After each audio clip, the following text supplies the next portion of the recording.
الأنبياء والمرسلين خاتم النبيين شفيع المذنبين أبي القاسم المصطفى محمد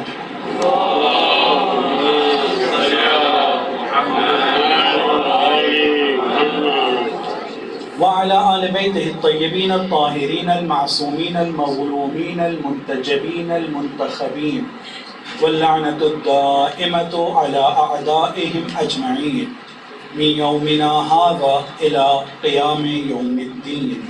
أما بعد، فقد قال الله تبارك وتعالى في كتابه الكريم وقوله الحق وهو أصدق الصادقين. أعوذ بالله من الشيطان الرجيم. بسم الله الرحمن الرحيم. يا أيها الذين آمنوا من يرتد منكم عن دينه فسوف يأتي الله بقوم يحبهم ويحبونه أذلة على المؤمنين أعزة على الكافرين يجاهدون في سبيل الله ولا يخافون لومة لائم ذلك فضل الله يؤتيه من يشاء والله واسع عليم.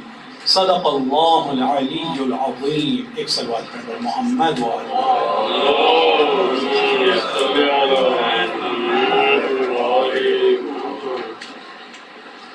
خداوند عالم سورہ مائدہ میں آیت نمبر 54 میں ارشاد فرماتا ہے، اے ایمان لانے والو، تم میں سے جو شخص بھی مرتد ہو جائے گا، اپنے دین سے منہ پھیر لے گا، تو خداوند عالم ایک ایسی قوم کو اس کے بدلے میں لے کر آئے گا جس قوم سے خدا محبت کرتا ہے اور اس قوم کے افراد وہ خدا سے محبت کرتے ہیں۔ وہ ایسے افراد ہوں گے کہ جو مومنوں کے سامنے ذلیل جھکے ہوئے اور بہت انکساری سے ان سے ملتے ہیں، ان کا رابطہ مومنین کے ساتھ انکساری کا ہوگا، اور کافروں کے سامنے عزیز بن کر کرامت کے ساتھ ملتے ہیں، کافروں کے سامنے یہ جھکیں گے نہیں۔ یہ وہ لوگ ہوں گے جو خدا کے راستے میں انتھک کوشش اور محنت کرتے ہیں، کبھی کوشش سے رکتے نہیں ہیں، ساتھ ساتھ میں ان کو کسی برے کہنے والے کی بات بری نہیں لگتی، اس کا ڈر بھی نہیں ہے، ان کو کوئی خوف نہیں ان کے دل میں۔ ذالک فضل اللہ، اور اس طرح سے ایک قوم کا آنا یہ خدا کے فضل و کرم، خدا کی بخشش ہے، جس کو وہ چاہتا ہے عطا کرتا ہے۔ واللہ واسع علیم، بے شک خداوند عالم بہت زیادہ وسعت والا، بخشنے والا اور جانکار ہے، اسے ہر بات کی خبر ہے۔ اس آیت کی روشنی میں اور ضمن میں نے کل اس عشرے کی پہلی مجلس اس عنوان سے کہ حسینیت دور حاضر میں آپ لوگوں کے سامنے کچھ نکات کو پیش کیا تھا، خاص طور پر اس مقدمے میں جن دو نقطوں کو ابھی ریوائز کرتے ہوئے میں آگے اپنی بات کو آگے بڑھانا چاہوں گا، اس پر توجہ کی ضرورت ہے۔ سب سے پہلے یہ کہ جب بھی ہم حسینیت کی بات کرتے ہیں تو اس میں تین اہم چیزیں ہیں۔ ایک خود امام حسین علیہ السلام، دوسرا وہ شخص کہ جو امام حسین کا ماننے والا ہے، ان سے محبت کرنے والا ہے، ان کے راستے پر چلنے کا دعویٰ کرنے والا ہے، ان کی بات کا سننے والا ہے، اور اس کو ایسا لگتا ہے کہ میں امام حسین کا ماننے والا ہوں۔ ایک حسین ہے علیہ السلام اور ایک حسینی ہے، اور وہ ان دونوں کے درمیان جس چیز نے رابطے کو بنایا ہے اور جس پر چلنے کا وہ دعویٰ اور ادعا کرتا ہے، وہ اصل میں حسینیت ہے۔ حسین، حسینی اور وہ حسینیت۔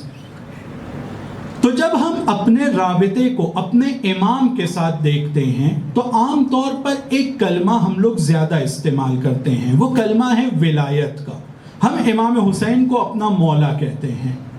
تو یہ ولایت کے کلمے کی طرف میں نے کل اشارہ کیا تھا کہ ولایت کا مطلب چاہے جو بھی لیا جائے، لغت کے اعتبار سے یہاں جب ہم اپنے امام کی بات کرتے ہیں تو سید و سردار ہیں، وہ ہمارے سرپرست ہیں، وہ ہمارے بزرگ ہیں. یہاں پر اصل معنی یہی ہے، مراد یہی ہے. لیکن لغت میں جو 27 معنی کو ذکر کیا گیا ہے، ان 27 معانی میں سے اب جو بھی معنی اٹھائیں، ان معانی میں دو لوگوں کے درمیان رابطے کا ذکر ہے. چاہے ناصر منصور کا رابطہ ہو، چاہے بھائی کا رابطہ ہو، چاہے محب کا اور محبوب کا رابطہ ہو، ایک رابطے کا ذکر ہے. لیکن اس رابطے کی خاصیت یہ ہے کہ ان دونوں کے درمیان کوئی فاصلہ نہیں ہے، بالکل ایک دوسرے سے ملے ہوئے ہیں، بالکل ایک دوسرے سے وابستہ ہیں. ولایت میں اس نقطے کی طرف توجہ بہت زیادہ ضروری ہے کہ جب بھی ہم ولایت کا تذکرہ کرتے ہیں تو پھر مجھ میں اور میرے مولا میں کوئی چیز حائل نہیں ہے، کوئی چیز رکاوٹ نہیں ہے، کوئی چیز ہمارے درمیان نہیں ہے، میں اور میرے مولا. یا اگر میں مومنین کے لیے قرآن کی آیت جس کی طرف کل اشارہ کیا کہ خدا ایک جگہ کہتا ہے قرآن میں سورہ توبہ میں کہ مومنین ایک دوسرے کے ولی ہیں، بعضهم اولیاء، بعض یہ بھی ایک دوسرے کے ولی ہیں. ایک مومن دوسرے کے لیے مولا اور دوسرا پہلے کے لیے مولا، یہ بھی آپس میں ان کا رابطہ ولی کا رابطہ ہے، اولیاء کا رابطہ ہے. اس سے بھی مراد یہ ہے کہ مومنین کے درمیان بھی کوئی اور چیز حائل نہیں ہے، اور وہ محور جس کی بنیاد پر ان کا یہ رابطہ اولیاء کا بن رہا ہے کہ جو قرآن کی آگے آیتوں میں تذکرہ ہے، وہ والی ہی چیز ان کے درمیان محور ہے. کوئی دوسری چیز ان کے درمیان حائل نہیں ہوگی. ان کے درمیان صرف ایمان کا رابطہ ہے، اور یہ ایمان کا رابطہ اتنا مضبوط ہے کہ کوئی چیز اور رکاوٹ اور حائل ان کے درمیان نہیں ہے. اگر ہم اس بات کی طرف متوجہ ہو جاتے ہیں کہ ولایت کا جب ہم ادعا کرتے ہیں تو ولایت میں اور میرے مولا کے درمیان کوئی چیز نہیں ہے، نہ میرا نفس آئے گا، نہ دنیا کا کوئی خوف آئے گا، نہ کوئی حزن و ملال. جو میرے مولا جب جیسے مجھ سے ایک چیز کو طلب کریں گے، میں بالکل اس راستے پر گامزن ہونے کے لیے ہمیشہ تیار رہوں گا. کیوں رہوں گا؟ کیونکہ اس راستے پر آگے مولا چل رہے ہیں اور میں بغیر فاصلے سے ان کے ساتھ چلنے کی پوری کوشش کر رہا ہوں. یہ الگ بات ہے کہ اگر میں اپنی توان کے اعتبار سے چلنے کی کوشش کرنے میں کہیں کوتاہی یا غفلت کرتا ہوں تو وہ ان کا بڑا پن ہے کہ یقیناً وہ ہماری نیتوں سے آگاہ ہیں، ہماری کوششوں کو دیکھ رہے ہیں. تو ایسا نہیں ہے کہ وہ ہم کو دھتکاریں گے کہ کیوں تم پوری طرح سے ویسے نہیں چل پا رہے اس راستے پر جو میں نے بتایا ہے. وہ جانتے ہیں ہماری توان کتنی ہے اور ہماری حیثیت کیا ہے. یہ ایک الگ بحث ہے. اس کے بعد جو دوسری اہم چیز ذکر کی گئی، جب بھی ہم کربلا اور فرش عزا کا تذکرہ کرتے ہیں تو ایک نقطے کی طرف بہت زیادہ ہمیں توجہ دینا چاہیے کہ فرش عزا ایک 4 دیواری کے اندر محدود چیز کا نام نہیں ہے. یہ الگ بات ہے کہ خاص موقع پر، مناسبت پر، محرم و سفر میں بالخصوص ہم لوگ اس کا ایک خاص اہتمام کرتے ہیں اور اس کے لیے ہم خاص رسوم اور آداب کے قائل ہیں اور اس پر خاص توجہ دی جاتی ہے. لیکن یہ فرش عزا جو اس طرح سے بچھائی جاتی ہے، یہ اہتمام کیا جاتا ہے، یہ اہتمام صرف 4 دیوار تک کے محدود نہیں رہنا چاہیے. یہ اہتمام صرف 2 مہینے یا 2 مہینے 8 دن میں محدود نہیں ہونا چاہیے، بلکہ جس چیز کو یہاں ذکر کر رہا ہے کرنے والا، پہلے وہ خود اور پھر سننے والے تمام افراد، ہم سب کی ذمہ داری ہوتی ہے کہ ہم سب ان چیزوں کو جو یہاں سنتے اور بیان کرتے ہیں اس کو اپنی زندگی کے ہر پہلو، ہر جہت اور زندگی کے ہر مرحلے میں اپلائی کرنے کی کوشش کریں. امام حسین علیہ السلام کچھ خاص دنوں سے مخصوص یا کچھ خاص جگہوں پر مخصوص رہنے کے لیے نہیں ہے. امام حسین علیہ السلام ایک کائنات، عالمی شخصیت ہے. ان کا پیغام عالمی پیغام ہے. ان کا پیغام زندگی کے ہر مرحلے، ہر بعد میں ہم لوگوں کے کام آنے والا پیغام ہے. ہم انہیں محدود نہ کریں کسی خاص دائرے کے اندر. اور اگر ہم محدود نہیں کرتے ہیں اور ہم اپنے رابطے کو امام حسین علیہ السلام کے ساتھ ایک ایسا رابطہ بنانے کی کوشش کرتے ہیں جس میں امام حسین پر جو مصیبتیں نازل ہوئی ہیں ان کی یاد منانے کے لیے ہم بیٹھے ہیں، تو ہم اپنے آپ کو کہتے ہیں ہم عزادار ہیں. صاحب عزا آج ہمارے زمانے میں وقت کے امام زمانہ عجل اللہ تعالی فرجہ الشریف،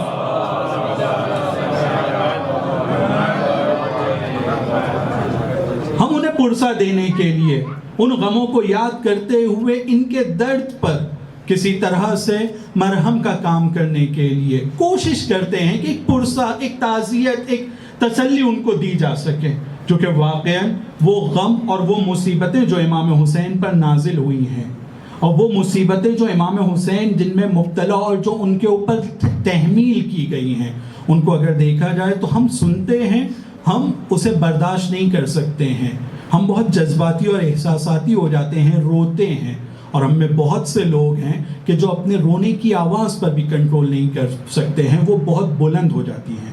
امام صادق علیہ السلام ارشاد فرماتے ہیں کہ خداوند عالم رحمت نازل کرے ان آوازوں کے اوپر جو میرے جد کی یاد میں نکلتی ہے۔ اب ذرا تصور کیجئے کہ جب ہم اس طرح کی حالت کا شکار ہوتے ہیں، اور ہم میں سے بہت سے لوگ، تو امام زمانہ کا یہ جو جملہ ہے کہ میں اپنے جد کے اوپر آنسوؤں کے بدلے خون گریا کرتا ہوں، یہ مبالغہ نہیں ہے۔ امام زمانہ واقعاً اس مصیبت کو ہم سب سے بہتر اور شاید سب سے زیادہ دقیق تر اس مصیبت کو سمجھتے ہوئے اس درد میں مبتلا ہیں۔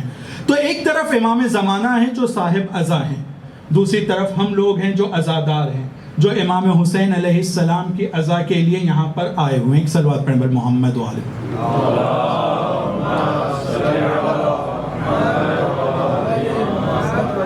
تو اب ہمارا رابطہ، ہم اپنا امام حسین کے ساتھ رابطہ ایک یوں بیان کرتے ہیں کہ ہم امام حسین کے عزادار ہیں۔ تو اب یہاں سے میں اپنے آج کے موضوع کی طرف آ رہا ہوں۔ جب ہم نے اپنے آپ کو کہا کہ ہم عزادار ہیں، تو کل آخری نقطہ یہ تھا، عزادار یعنی ذمہ دار۔ عزادار یعنی صرف کچھ رسومات کو ادا کر کے اپنے کاندھوں کو خالی سمجھنے والا نہیں کہ بس میں نے اپنا کام کر دیا۔ جیسے ہی ایک شخص یہ کہتا ہے کہ میں عزادار حسین ہوں، یعنی میں ذمہ دار ہوں ان چیزوں کا، ان ہدف کا، ان مقصد کا کہ جس کو میں نے سنا، جس کو یہاں بیان کیا گیا، اور جس کے لیے امام حسین علیہ السلام نے اپنی جان کو قربان کیا ہے۔ ایک شخص اپنے آپ کو ایک طرف عزادار کہے اور دوسری طرف ان تمام اہداف سے، ان تمام مقاصد سے جس کے لیے امام حسین نے اپنی جان کو قربان کیا ہے اور اتنا بڑا حادثہ رونما ہوا ہے، اس سے اپنے آپ کو بے بہرا رکھے، لاپرواہ رکھے، اس کی طرف توجہ نہ دے، تو صحیح معنی میں وہ ذمہ دار نہیں ہوا ہے، اور یہاں ذمہ دار ہونے کی ضرورت ہے۔ یہ جو 2 مہینے 8 دن کا ٹائم ہے جس میں ہم لوگ عزاداری مسلسل برقرار کرتے ہیں اور برگزار کرتے ہیں، یہ ایک بہت اچھا موقع، بہت اچھی فرصت ہے تاکہ ہم اپنی ذمہ داریوں کو صحیح معنی میں سمجھیں، اور سمجھنے کے بعد آنے والے مہینوں میں اس کو انجام دیں، اور پھر اگلے سال دعا کریں کہ پہلے سال کے مقابلے میں بہتر ذمہ داری کو سمجھنے کا موقع ملے۔ جس وقت ہم اس سوچ کے ساتھ میں آئیں گے تو وہ زمین ظہور امام زمانہ اجل اللہ تعالی فرجہ الشریف کہ جس کی طرف کل اشارہ کیا، ایک صلوات پڑھیں بر محمد و آل محمد،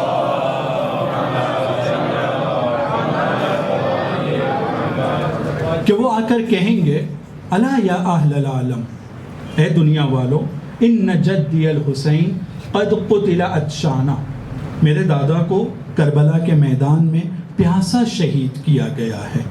جب امام یہ کہہ رہے ہیں کہ میرے دادا کو پیاسا شہید کیا گیا ہے اور میں اس کا پوتا ہوں اور میں آیا ہوں تمہاری نجات کے لیے، تب لبیک کہنے والے اس وقت لبیک کہیں گے جب وہ امام حسین کو پہچانتے ہوں گے اور منجی کا انتظار کر رہے ہوں گے۔ ہم لوگوں کی ذمہ داری ہے زمانے غیبت میں کہ امام حسین کو دنیا کے ہر کونے میں اور ہر انسان تک پہنچانے کی کوشش کریں۔ جب بھی ہم اتنی بڑی ذمہ داری اپنی بناتے ہیں اور اپنے اوپر لیتے ہیں تو اس کا یہ مطلب نہیں ہے کہ آج میں یہاں بیٹھ کر ایک غرب کے، ایک ویسٹ کے، ایک بہت کونے کے بارے میں پلان کروں اور اس کے ہی بارے میں سوچوں۔ میں سوچوں گا بہت بلند، مجھے سوچنا بہت بڑی بات ہے، لیکن ایک سوچ کے مطابق جب قدم اٹھتے ہیں تو قدم چھوٹے چھوٹے اٹھتے ہیں، پہلے اپنے سے، پھر اپنی فیملی سے، اپنے محلے سے، اپنی کمیونٹی سے، اپنے شہر سے، اپنے وطن سے، پھر ہم عالم کی بات کر رہے ہیں۔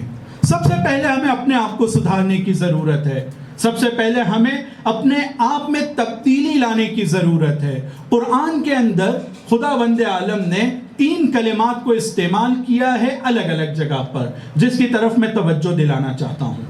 قرآن میں ایک کلمہ، ایک روٹ ورڈ ہے سما، سما کے جو اور روٹ ورڈ ہے سین میم عین، سما یعنی سننا۔ دوسرا ہے استماع، جو قرآن کے اندر استعمال ہوا ہے، یعنی غور سے سننا۔ ایک مرد ان دو کی طرف توجہ دیجئے گا۔ جب ہم قرآن کو پڑھتے ہیں یا سنتے ہیں یا کسی بھی مجلس کو جا کر ہم سنتے ہیں تو یہ 2 طریقے سے ہو سکتی ہے۔ ایک ہے کہ میں مجلس میں بیٹھوں یا قرآن کی مثال دوں، کیونکہ قرآن کی مثال خدا بند عالم نے اس کے لیے استعمال کیا، لہٰذا اس کو ذکر کرنا چاہوں گا کہ جب قرآن پڑھا جاتا ہے تو اس قرآن کو پڑھنے میں قرآن کی تلاوت ہو رہی ہے، ہم اپنی باتوں میں لگے ہیں، اپنے کاموں میں لگے ہوئے ہیں، قرآن کی تلاوت کی آواز ہمارے کانوں سے ٹکرا رہی ہے۔ یہ جو ہمارے کانوں سے قرآن کی آواز ٹکراتی ہے، اس ٹکرانے کو، اس سننے کو ہم کہتے ہیں کہ میں سن رہا ہوں قرآن کو، میں سن رہا ہوں قرآن کو۔ اس کے لیے جو کلمہ استعمال ہوتا ہے وہ سما کا کلمہ استعمال ہوتا ہے کہ صرف کانوں سے آواز ٹکرا رہی ہے۔ لیکن خدا بند عالم قرآن میں کہتا ہے اعوذ باللہ من الشیطان الرجیم بسم اللہ الرحمن الرحیم وَإِذَا قُرِئَ الْقُرْآنِ، جب تم لوگوں کے سامنے قرآن پڑھا جائے فَاسْتَمِعُوا لَهُ، اسے سما نہیں استماع کرو۔ استماع یعنی کسی چیز کو توجہ سے سننا، کسی چیز کو توجہ سے سننا اور اسے سمجھنے کی کوشش کرنا۔ مجلسیں قرآن یہ ہم لوگوں کے سما کا ذریعہ نہیں ہے کہ صرف ہمیں سننا ہے، بلکہ توجہ سے سننا ہے۔ توجہ کی طرف تاکید کی گئی ہے، استماع ہونا چاہیے۔ استماع کے اندر اور بھی دوسرے نکات کو ذکر کیا گیا ہے کہ کیوں خداوند عالم کہہ رہا ہے کہ استماع ہونا چاہیے، کیونکہ جب استماع کے اندر سمجھنے کی کوشش ہوتی ہے، ایک انسان کو اگر ایک چیز سمجھ میں آتی ہے تو اس کو لذت ملتی ہے۔ کہتے ہیں کہ دنیا کے اندر بہت ساری لذتیں خداوند عالم نے رکھا ہے، بہت ساری لذتیں، حلال لذتیں، اور زیادہ تر لذتیں حلال ہیں، خداوند عالم نے رکھا ہے کہ ان تمام لذتوں میں سب سے بڑی لذت کون سی ہو سکتی ہے؟ ہر انسان اپنے اعتبار سے اپنے ذہن میں کوئی لذت کو تصور کرتا ہے، کسی کو کوئی کھانے کی لذت ہے، کسی کی غریزی لذت ہے، کسی کی کوئی لذت ہے۔ لیکن جو اہل عرفان ہوتے ہیں یا جو لوگ تمام لذتوں کے بارے میں کسی طرح کا مشاہدہ کر سکتے ہیں، اس طرح کے افراد، اور ان میں خاص طور پہ ہمارے معصومین کے لیے اس مفہوم کی روایتیں ملتی ہیں کہ سب سے بڑی لذت اگر اس دنیا میں کوئی چیز میں ہے تو وہ ایک جاہل کو ایک نئی چیز پتہ چلے، علم کی لذت، ایک علم کی لذت، ایک چیز جو مجھے معلوم پڑ جائے، وہ چیز جو مجھے نئی پتہ چل رہی ہے، اس کی لذت کہتے ہیں کہ ہر لذت پر بھاری ہوتی ہے۔ اس لذت کا مقایسہ اور اس کا کمپیریزن دنیا کی کسی دوسری لذت کے ساتھ کیا ہی نہیں جا سکتا ہے۔ لیکن یہ لذت کب آئے گی؟ یہ ہمیں کب ایک نئی چیز پتہ چلے گی صحیح طریقے سے؟ اس وقت کہ جب میں صرف سنوں نہیں بلکہ غور سے سنوں، غور سے سننے کی کوشش کروں۔ استماع جب میری طرف سے ہو، اور جب استماع میری طرف سے ہوگا تو 2 حال ہو سکتے ہیں، یا وہ چیز جو ذکر کی جا رہی ہے وہ پوری طرح سے میرے لیے واضح ہے، جیسے بیان کیا گیا ہے، جو میں نے سنا ہے یا جو میں نے پڑھا ہے وہ پوری طرح سے واضح ہے، یا ممکن ہے کہ وہ پوری طرح سے میرے لیے واضح نہ ہوئی ہو، اس کے اندر کچھ میرے لیے ابہام رہا ہو۔ تو اب یہاں پر ایک اہم چیز ہے جس کو قرآن کہتا ہے فَاسْأَلُوا أَهْلَ الذِّكْرِ إِن كُنتُمْ لَا تَعْلَمُونَ۔ اگر ایک چیز تمہیں نہیں پتہ ہے، نہیں سمجھ میں آ رہی ہے، تو اہل ذکر سے پوچھو جس کے اتم میں مصداق ہمارے معصومین علیہم الصلاۃ والسلام کی ذات ہے، ہمیں ان کی طرف مراجعہ کرنا ہے۔ لیکن ہم لوگوں کے درمیان اگر ایک خطیب کچھ بھی بیان کر کے اترتا ہے تو اگر استماع ہوا ہے تو خود بخود ایک رسم مجلسوں کے بعد شروع ہو جائے گی کہ خطیب کی صرف واہ واہی نہ کی جائے، بلکہ اگر اس میں کچھ ابہام رہا ہے، کچھ سمجھ میں نہیں آیا ہے، تو اس سے مجلس کے بعد پوچھا جائے کہ جناب آپ نے یہ جو پڑھا تھا یہ کہاں سے پڑھا ہے، کیسے پڑھ دیا ہے، کہاں سے، اس کا ریفرنس کیا ہے، یا آپ نے اپنے دل سے پڑھا ہے یا نہیں، یہ جن کا نام لے کر آپ جن کا ذکر کر رہے تھے ان کی طرف سے اس بات کو بیان کر رہے تھے۔ یہ رسم شروع ہوگی، یہ استماع کا نتیجہ ہوگا کہ سوال و جواب شروع ہوں گے۔ اور اس کے ذریعے سے آپ ذرا تصور کیجئے کہ اگر ہم لوگوں کی مجلسوں میں، چونکہ جب ہم بات کر رہے ہیں عالم کی بات کر رہے ہیں، ہم لوگوں کی مجلسوں میں اس طرح سے سوچ کر خطیب آئے گا کہ میں یہاں پر اگر کچھ بیان کروں گا تو اس کو مجھ سے پوچھا جا سکتا ہے، اس کے بارے میں مجھ سے سوال کیا جا سکتا ہے، تو کتنی اس کو تیاری کرنے کی ضرورت ہوگی. ہر چیز وہ نہیں بولے گا یہاں پر، یا اگر کبھی غلطی سے اس کے منہ سے کچھ نکل گیا ہے تو اس کو جھجک نہیں ہوگی یہ کہنے میں کہ نہیں، یہ مجھ سے غلطی تھی، میں اس کے لیے معافی چاہتا ہوں، اپنی بات کو میں سدھار کر اب یوں بیان کرنا چاہوں گا، یا اس بات کو میں نے جو ایسے بیان کیا تھا وہ غلط تھا، یہ صحیح طریقہ ہے، مجھ سے غلطی ہو گئی ہے. ہر چیز ایک تو خطیب بیان نہیں کرے گا، اور جو بھی چیز وہ بیان کرے گا اس کے بارے میں وہ اپنے آپ کو ذمہ دار سمجھے گا. اور یہ ذمہ داری جہاں خطیب کی ہوتی ہے وہاں مستمعین کی بھی ہوتی ہے. یہاں میں سامعین نہیں کہہ رہا ہوں، کیونکہ سامعین یعنی سمع، صرف سننے والے. سننے والوں میں ایک مسئلہ یہ ہوتا ہے کہ آدھی بات سنتے ہیں، کبھی آدھی نہیں سن پائے، آدھی غور سے سن رہے ہیں، آدھے بغیر توجہ کے سن رہے ہیں، کہیں غفلت ہو جا رہی ہے. لیکن مستمعین غور سے سننے والے، اب وہ جب پوچھے گا تو وہ ذمہ داری سے پوچھے گا، آدھی بات سن کر یا آدھی بات کو بدل کر نہیں پوچھے گا. تو یہ مستمعین کی بھی ذمہ داری ہو جائے گی کہ وہ سوال کو پوچھیں. اور ہم لوگوں میں اس بات کی ضرورت ہے کہ اگر ہم یہ چاہتے ہیں کہ حسینیت کو دور حاضر میں پھیلائیں تو سب سے پہلا کام اور سب سے ضروری کام، شاید پہلا کہنا اس سے مبالغہ ہوگا، سب سے ضروری کام جس کی طرف توجہ دینے کی ضرورت ہے کہ ہمارے فرش اعضاء پر استماع کا ماحول بنے اور ہم اس میں غور طلب باتیں کہیں تاکہ غور و توجہ کے ذریعے سے ہم لوگوں کے درمیان بصیرت اور علم میں اضافے کے مرحلے کو ہم طے کر سکیں. یقیناً یہ ایک طرفہ کام نہیں ہے، یہ دو طرفہ ہے. مخاطب اور اس کے بعد خطیب دونوں کی یہ ذمہ داری ہوتی ہے. تو ہم لوگوں کو اگر حسینیت کو دور حاضر میں پھیلانا ہے، امام حسین کو دنیا کے کونے کونے تک کے اور ہر انسان تک کے لے جانا ہے، تو خطیب کی اور بیان کرنے والوں کی سب سے پہلی ذمہ داری ہوتی ہے کہ وہ اس بات کو سمجھیں کہ انہیں جو بات بیان کرنا ہے وہ مستند اور معتبر ہونا چاہیے. پھر ایک نقطے کو آگے بڑھاتے ہوئے اب میں کہنا چاہوں گا کہ جب ہم یہ کہتے ہیں کہ حسینیت کو دور حاضر میں پھیلانا ہے تو صرف یہ مولانا یا خطیب کی ذمہ داری نہیں ہے، بلکہ ہر حسینی کی ذمہ داری ہے کہ وہ امام حسین کی ذات کو، ان کے مقصد کو، ان کے قیام کو اور ان کے راستے کو صحیح سے سمجھے. جب ماں کے پیٹ سے میں مجلسوں کو سن رہا ہوں اور میرے مرنے کے بعد بھی میرے جنازے پر انشاءاللہ میرے وارثوں کو یہ توفیق ہوئی کہ مجلس برگزار ہوگی، اور میں نے اپنی پوری زندگی میں مجلسوں کو سنا، پڑھا، اور جس حالت میں بھی مجلسوں سے میرا رابطہ رہا ہے، تو ان مجلسوں کا اثر ہمیں ہماری سماج میں دکھنا چاہیے کہ ہمارے سماج میں صرف وہی لوگ جو پہلے سے امام حسین کا تذکرہ سنتے تھے آج بھی اتنے ہی لوگ. اور اگر ہم لوگ اپنے بچپن کو یاد کریں تو تعداد کے اعتبار سے ظاہری طور پہ تعداد کا کم ہوتے چلے جانا. یہ میں بر صغیر کی اور اپنے ملک کی بات کر رہا ہوں، اور جس منطقے سے یہاں اکثر طلاب یا افراد حاضر ہیں، بمبئی، گجرات یا یو پی کے اور دوسرے علاقوں سے، ہم اس بات کو جانتے ہیں. اگر ہم اپنے بزرگوں سے بھی پوچھیں، ہماری مجلسوں میں ایک زمانے میں اہل سنت کی ایک بڑی تعداد شرکت کیا کرتی تھی.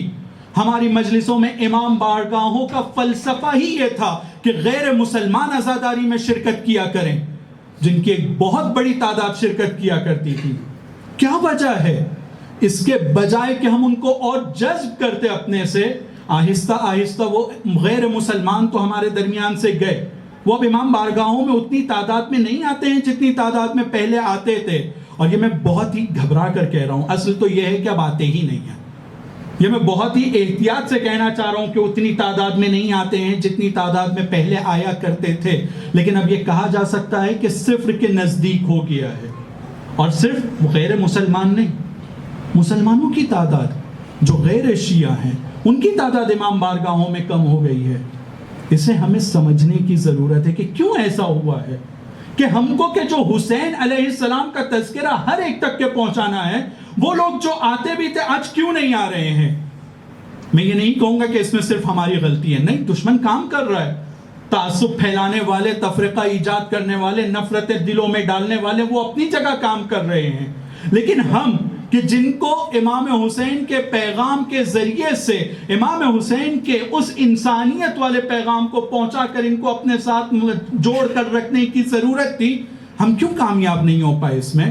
اور اگر اب ہم کامیاب ہونا چاہتے ہیں تو ہمیں کیا کرنا ہوگا؟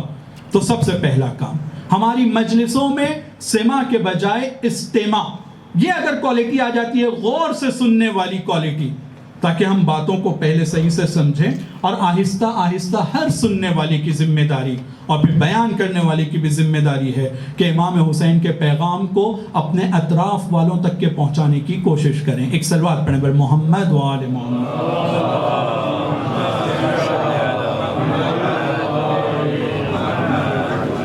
ہم سب کی بڑی دعا ہے آج زمانے غیبت میں، ہم لوگوں کو جو دعائیں تعلیم کی گئی ہیں خاص طور پہ امام زمانہ کے ساتھ رابطہ برقرار کرنے کے لیے، تو ان دعاؤں میں اس طرح کی دعائیں بہت زیادہ پائی جاتی ہیں جس میں ہر امام زمانہ کا چاہنے والا یہ دعا کرتا ہے، اللہم انا نرغب الیک فی دولت کریمہ تعز بها الاسلام واہلہ وتذل بها النفاق واہلہ وتجعلنا فیہا من الدعاة الى طاعتک۔ اے خدایا مجھے تو دائی بنا، دائی دعوت دینے والا بنا، الی طاعتک تیری اطاعت کی طرف میں دعوت دینے والا بن سکوں۔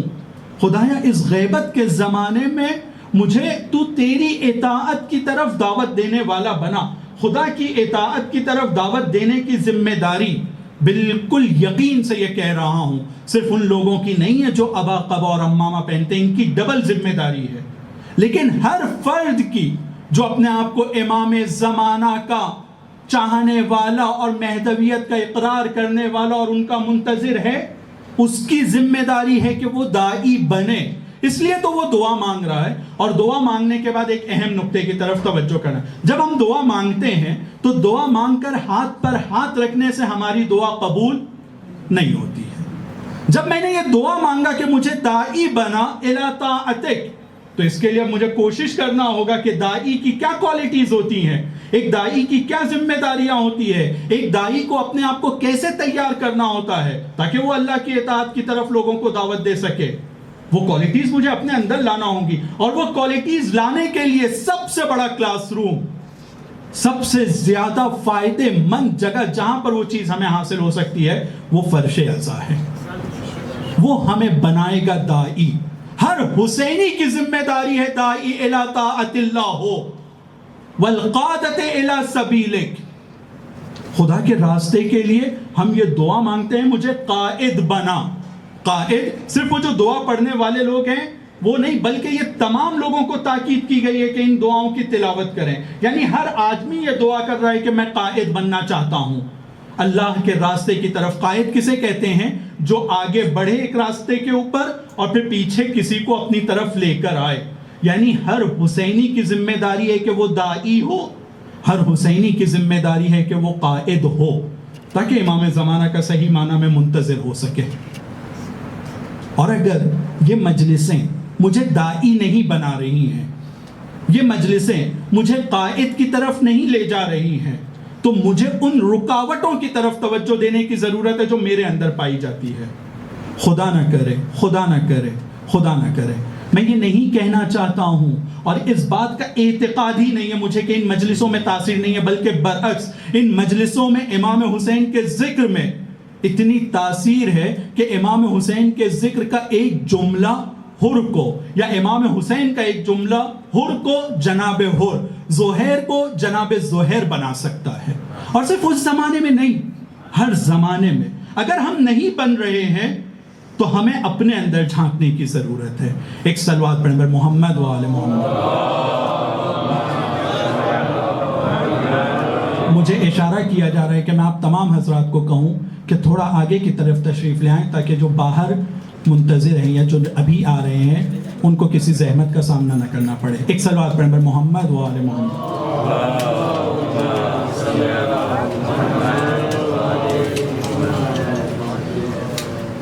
اور ایک صلوات پڑھتے ہوئے آگے تشریف لائیں۔ اللہم صلی علی محمد و آل محمد۔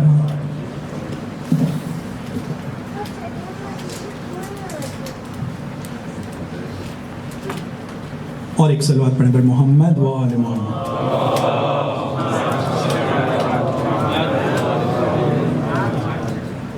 تو ان مجلسوں کے ذریعے سے ہماری توجہ ہونا چاہیے دعوت الی طاعت اللہ، دعوت الی سبیل اللہ، قیادت الی سبیل اللہ، تاکہ ہم قائد اور داعی جیسے درجے کو حاصل کریں اور پھر لوگوں کو امام حسین کی طرف کھینچنے کا کام ہم شروع کریں۔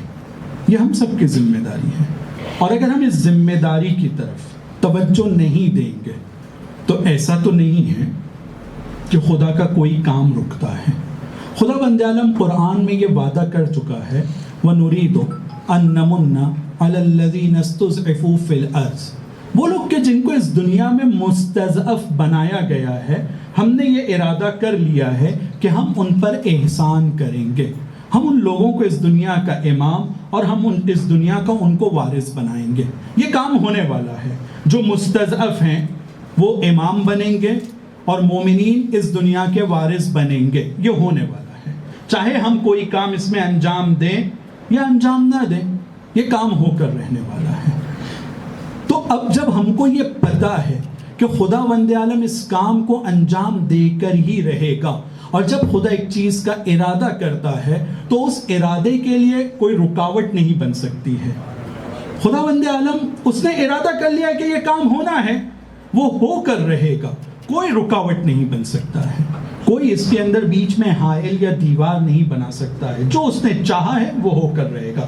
اذا اراد اللہ شیئا ان یقول لہ کن فیکون، وہ ہو جاتی ہے، خدا کا ارادہ ہے۔ وَنُرِيدُ، ہم نے ارادہ کر لیا ہے، ہم احسان کریں گے، تو یہ کام تو ہو کر رہے گا، اس میں کوئی ہمیں شک نہیں ہے۔ لیکن اس کام کو جب ہم نے سنا کہ یہ کام ہو کر رہے گا، اس کا مطلب یہ ہے کہ ہم کو یہ بتایا جا رہا ہے کہ میرے ماننے والوں، تم اپنی زندگی کو ہمارے اس ارادے کے مطابق ڈھالنے کی کوشش کرو، اپنی تربیت ایسی کرو، اپنے آپ کو ایسے تیار کرو کہ تم اس ارادے الہی کو محقق کرنے میں کوئی کردار ادا کر سکو۔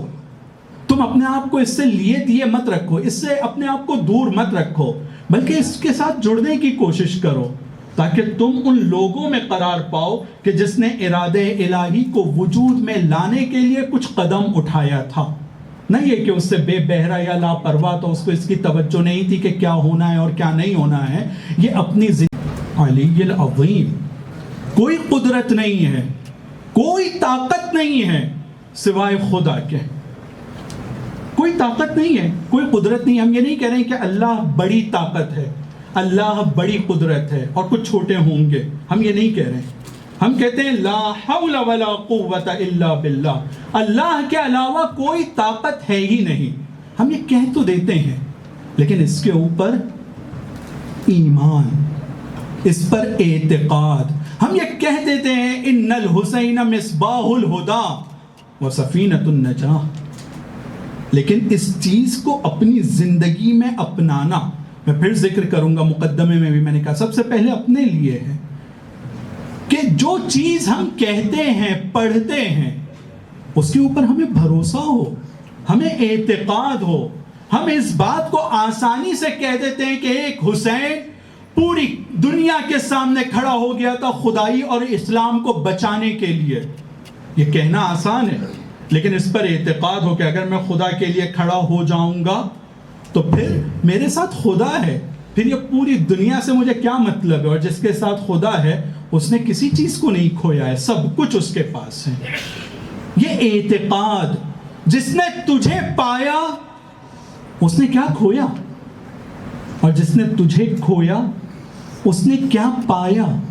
یہ جملہ کہہ دینا بہت آسان ہے، لیکن یہ اعتقاد، اور یہ اعتقاد بھی ہم کو قرآن سے سمجھ میں آتا ہے کہ ہمارے معصومین کی فضیلتوں میں ایک بڑی فضیلت یہ تھی کہ جب وہ آتے ہیں، اپنی باتوں کو رکھتے ہیں، اپنی باتوں کو بیان کرتے ہیں، تو وہ ان باتوں کو صرف زبانی صورت سے بیان نہیں کرتے ہیں، بلکہ پوری طرح سے ان کو اعتقاد ہے۔ اگر اعتقاد اپنی باتوں پر نہیں ہوتا، اور یہ سبق وہ ہم کو نہیں دینا چاہتے، تو یہ مباہلہ کی آیت میں یہ نہیں کہتے کہ فمن حاجک من بعد ما جاءک من العلم، ان کو کہہ دو کہ تم اپنے بچوں کو، ہم اپنے بچوں کو، تم اپنی عورتوں کو، ہم اپنی عورتوں کو، تم اپنے نفسوں کو، ہم اپنی نفسوں کو لے کر آئیں، ثم نبتہل فنجعل لعنۃ اللہ علی الکاذبین، کیونکہ اعتقاد ہے، اپنے راستے پر یقین ہے، خدا کے اپنے ساتھ ہونے کے اوپر یقین ہے، تو کہہ رہے ہیں کہ پھر ہم کہتے ہیں ثم نبتہل، آؤ ہم بھی کرتے ہیں، ہم مباہلہ کریں گے۔ ہم لوگ آج کے زمانے میں، ہم لوگوں کو اس چیز کی ضرورت ہے کہ ہم جن باتوں کو سنتے اور پڑھتے اور بولتے ہیں، ان باتوں کے اوپر ہمارا اعتقاد اس لمحے کا، اس مرحلے کا ہونا چاہیے کہ ہم بھی ان لوگوں کے سامنے جو محاجہ کرتے ہیں، جن سے ہم گفتگو کرتے ہیں، جن کو اپنی بات سمجھانے کی کوشش کرتے ہیں، تو ہم اپنا سب کچھ داؤں پر لگانے کے لیے تیار ہوں، بغیر اس کے کہ میں اپنی چیزوں کو داؤں پر لگانے کے لیے تیار نہیں ہوتا ہوں، تو اس کا مطلب یہ ہے کہ میرے اعتقاد میں کمی ہے۔ میرا اعتقاد اگر یہ ہے کہ صرف قدرت و طاقت خدا ہے، جس کو وہ مل گیا اس کو سب کچھ مل گیا، تو پھر میں کیوں کچھ چیزوں کو بچانے کے لیے، اس کے راستے پر چلنے کے لیے ہچکچاتا ہوں؟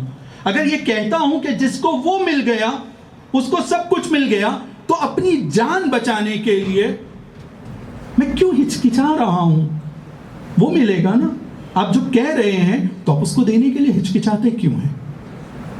یہ ہچکچاہٹ بتاتی ہے، یہ ڈر و خوف بتاتا ہے، یہ غم و اندوہ بتاتا ہے کہ نہیں، یہ جملے کے اوپر جیسا اعتقاد ہونا چاہیے ویسا اعتقاد نہیں ہے۔ جس کو تو مل گیا اس کو سب مل گیا، اس پر اعتقاد رکھنا ہے، ایمان رکھنا ہے۔ جس کو تو مل گیا اس کو سب مل گیا، تو یہ سب چیزیں میرے لیے ضروری نہیں ہیں، تو میرے لیے ضروری ہے، اور یہ اگر میرے لیے ضروری ہیں بھی تو اس لیے تاکہ ان کے ذریعے سے میں تجھ کو حاصل کر سکوں۔ اگر زندگی ہے تو تجھ سے نزدیک ہونے کے لیے، تیری عبادت کے لیے ہے، تاکہ تجھ کو حاصل کروں، کیونکہ جب تو مل جائے گا تو مجھے سب کچھ ملے گا۔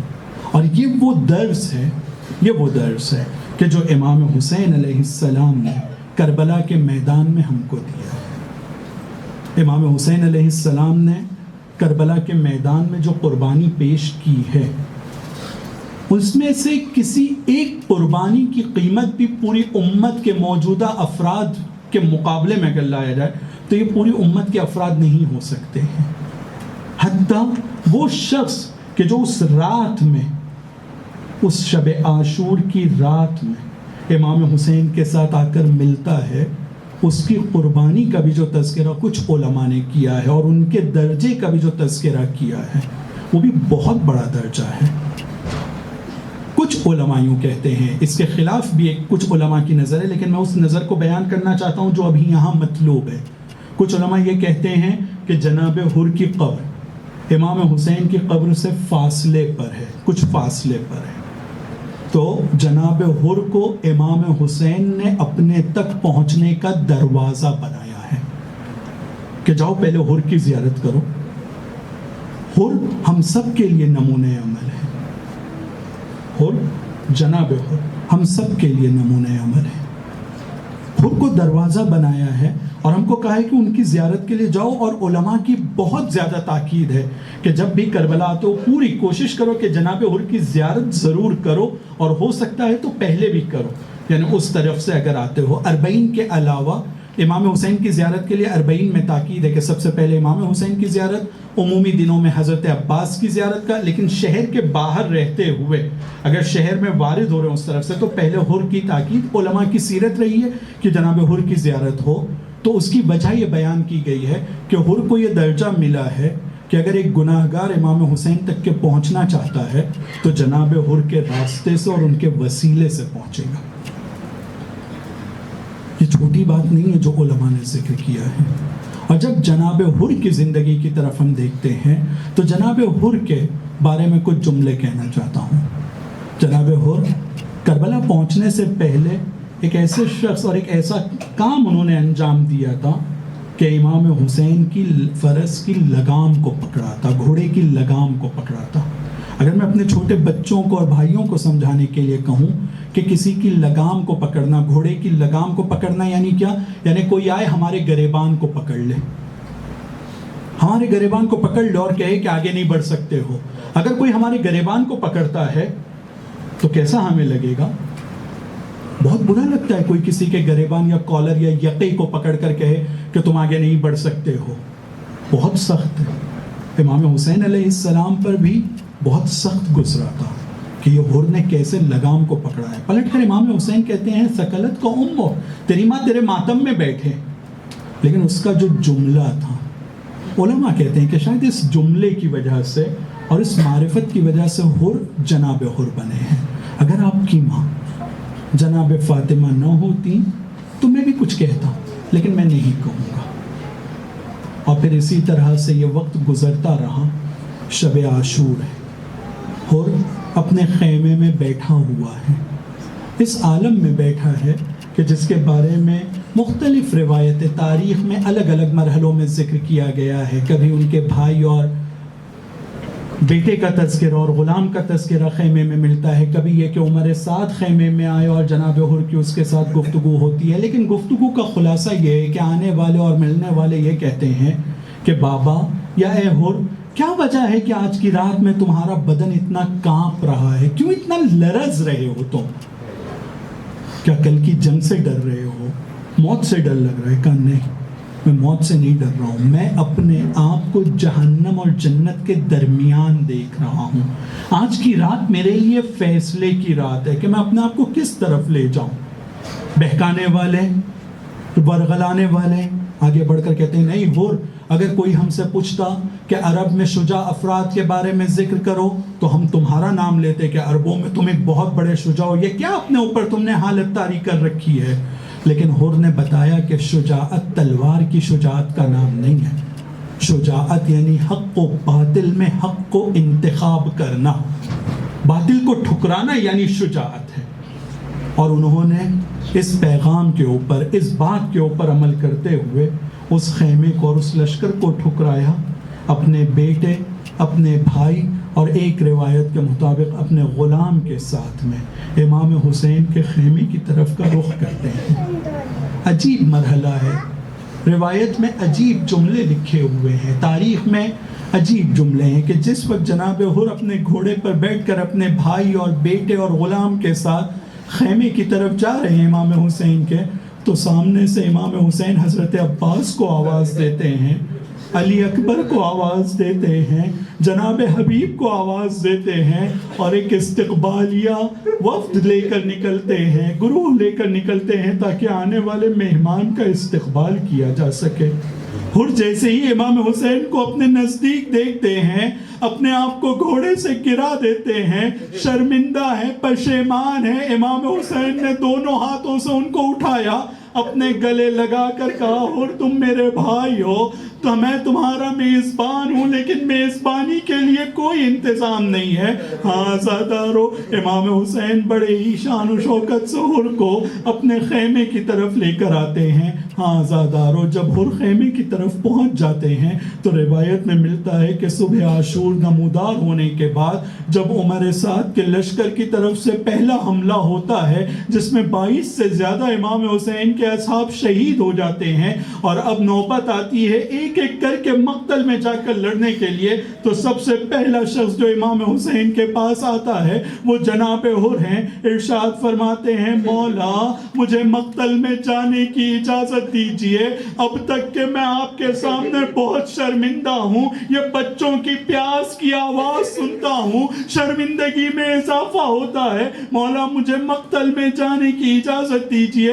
عزادارو، وہاں پر ان کا جوان بیٹا کھڑا ہوا تھا، کہتا ہے مولا جوان بیٹے کی موجودگی میں بوڑھا باپ پہلے کیسے جا سکتا ہے؟ امام حسین نے اس جوان کو مقتل میں جانے کی اجازت دی، وہ جوان جاتا ہے، زخموں کی تاب نہ لا کر گھوڑے سے گرتے ہوئے امام حسین کو آواز دیتا ہے۔ بس کیا تھا، امام حسین خیمے سے نکلتے ہیں، لیکن کیا دیکھتے دیکھتے ہیں کہ اس جوان بیٹے کے نزدیک جو زخموں سے چور چور ہو چکا ہے، بوڑھا باپ پہلے پہنچ گیا ہے۔ حضرت عباس کو دیکھ کر امام حسین ارشاد فرماتے ہیں، عباس یہ کیا غضب ہو گیا جوان بیٹے کے لاش پر؟ بوڑھا باپ، میرے نانا نے منع کیا ہے۔ ہاں عزادارو، صبح عاشور حضرت عباس تھے، رسول کی اس تعلیم پر عمل کے لیے انہوں نے حضرت عباس سے مدد مانگی، لیکن عصر عاشور ہے، جوان بیٹے کے سلام کی آواز ہے، بوڑھا باپ ہے جو گرتے اٹھتے ہوئے اپنے جوان بیٹے کے لاش جسم تک پہنچتا ہے۔ بس عزیزو توجہ کیجئے گا، اپنی بات تمام کر رہا ہوں۔ جب جوان بیٹے کے جسم کے نزدیک پہنچے تو اس کا ہاتھ سینے کے اوپر ہے۔ پوچھا کیا ہوا ہے؟ کہ سینے میں برچی کی انی ہے۔ اپنی آستین کو پلٹ کر برچی کی انی کو نکالتا ہے یہ بوڑھا باپ۔ عجب غضب ہو گیا، ایک طرف جوان کا لاشا ہے، ایک ہاتھ میں اس کا کلیجہ ہے، اور باپ دو زانوں بیٹھا ہے۔ الا لعنت اللہ علی القوم الظالمین وسيعلم الذين ظلموا أي منقلب ينقلبون۔ خدایا ہمارے اس مختصر سے عمل کو قبول فرما، خدایا امام زمانہ کے ظہور میں تعجیل فرما، ہمیں ان کے اعوان و انصار اور مددگاروں میں اور ان کی رکاب میں شہادت کا درجہ نصیب فرما۔ ماتم حسین۔